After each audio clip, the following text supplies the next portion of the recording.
जाओ, आज से संसार में तुम्हें अशुभ माना जाएगा। ये शब्द था कश्यप ऋषि का। क्या आपने कभी सोचा है कि दुनिया के सारे कौवे काले ही क्यों होते हैं? पराशर संहिता में अद्भुत प्रसंग मिलता है, जिसके अनुसार कभी कौवे सफेद हुआ करते थे, लेकिन एक भूल ने उनकी किस्मत हमेशा के लिए बदल दी।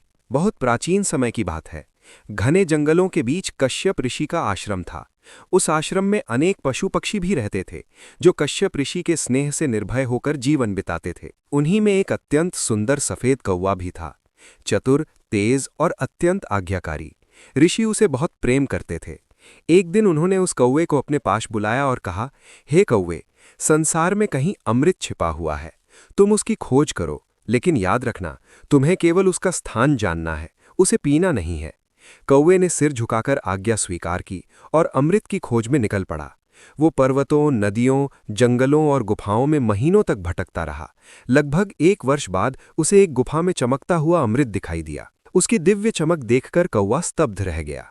उसी क्षण उसे ऋषि की चेतावनी याद आई, लेकिन मन में एक विचार उठने लगा, यदि मैं इसे पी लूं तो मैं अमर हो जाऊंगा। लालच ने उसकी बुद्धि पर पर्दा डाल दिया और अगले ही पल उसने अमृत पी लिया। जैसे ही अमृत उसके भीतर गया, उसे अपनी भूल का एहसास हो गया। भय और पश्चाताप से भरा वो तुरंत ऋषि के पास पहुंचा और सब सच बता दिया। ये सुनते ही कश्यप ऋषि क्रोधित हो उठे। उन्होंने श्राप दिया, आज से पूरी मानव जाति तुम्हें अशुभ मानेगी।